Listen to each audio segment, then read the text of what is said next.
जब्बलपुर नाम का एक राज्य था। उस राज्य में एक राजा रहता था।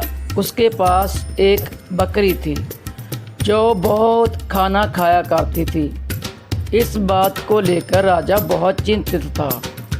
तो बैठे बैठे उसके दिमाग में एक योजना आई, चलो कुछ ना कुछ करते हैं। और उसने अपने मंत्री को बुलाया, मंत्री मेरी बकरी का कुछ ना कुछ इलाज करो, जाओ पूरे राज्य में ये ढिंढोरा पिटवा दो कि जो बकरी को खूब खिलाकर रजाकर लाएगा हम उसको आधा राज्य इनाम में देंगे।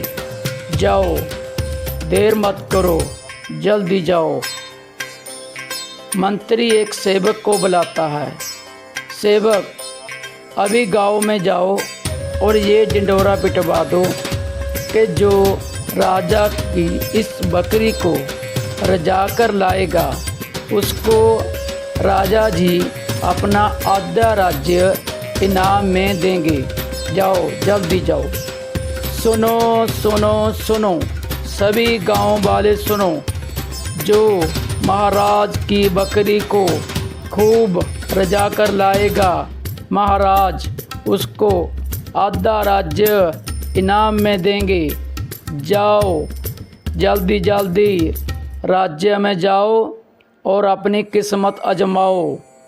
जिसका दिल करता है बकरी को लेकर आओ और उसको खाना खिलाओ।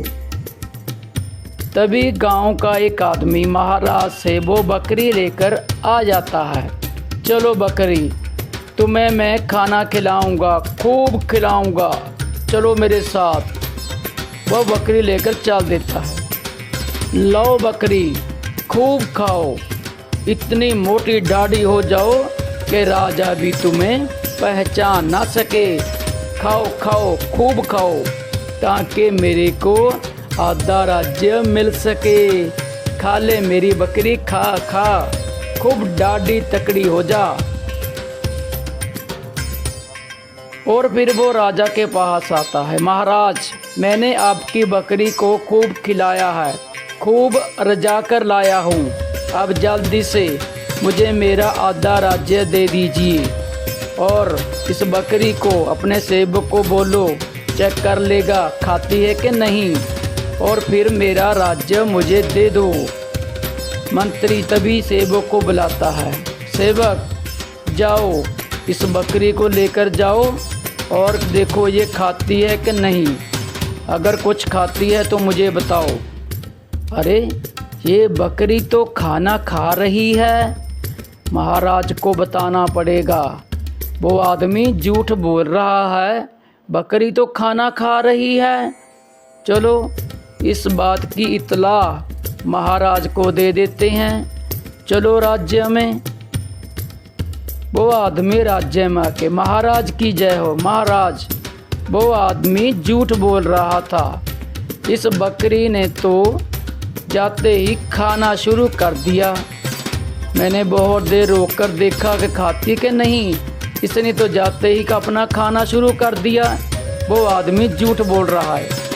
गांव के बहुत से लोग उस बकरी को लेकर आते हैं, अपनी किस्मत आजमाते हैं, कभी कोई, जिसकी अपनी किस्मत थी सब ने अपनी किस्मत आजमाई, लेकिन बकरी को कोई नहीं रजा पाया। उस राज्य में एक भिक्षु नाम का आदमी रहता था जो बहुत चालाक था, बहुत ज़्यादा चालाक। उसने सोचा चलो मैं लेकर आता हूँ बकरी राज्य से और राज्य का आधा राज्य अपने नाम करवाता हूँ। महाराज की जय हो महाराज, आपकी बकरी को मैं रजाऊँगा और आपसे आधा राज्य इनाम में लूँगा। चलो वो बकरी आज से मैं लेकर जा रहा हूँ और उस बकरी को मोटा डाढ़ा कर कर आपके पास लेकर आऊँगा। वो बहुत चालाक था। उस राज्य में एक हकीम रहता था जो जानवरों की दवाई देता था। और भिक्षु ने क्या किया, उस हकीम से बकरी के लिए एक पुड़िया दवाई की ले ली कि चलो घर जाकर उस बकरी को ये पुड़िया खिला दूंगा और बकरी कुछ नहीं खाएगी और मुझसे खुश होकर राजा जी मुझे आधा राज्य इनाम में दे देंगे। वो घर आकर वो पुड़िया बकरी को दे देता है। चलो, बकरी ने तो पुड़िया खा ली। अब इस बकरी को मैं राज्य में लेकर जाऊंगा और महाराज से बोलूँगा, बकरी को चेक करो। महाराज, ये लो आपकी बकरी, मैंने इसको खूब खिलाया है, मोटी दाढ़ी कर कर आपके पास लेकर आया हूँ। अब इसको खाना खिला कर देखो, ये कुछ नहीं खाएगी। आप खुश होकर मेरे को अपने आप आधा राज्य दे देंगे।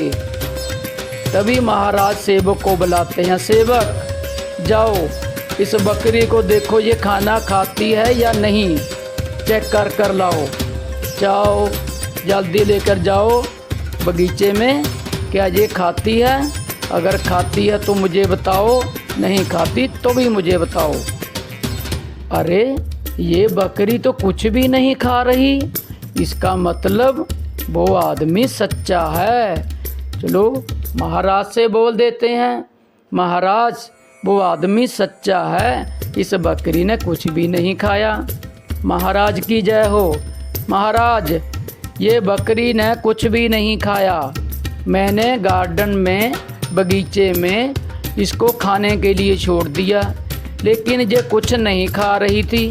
बहुत देर मैंने उसको वहाँ पे टहलाया और इसने जरा सा भी मुंह नहीं मारा, कुछ भी नहीं खाया। ये सच्ची बात है।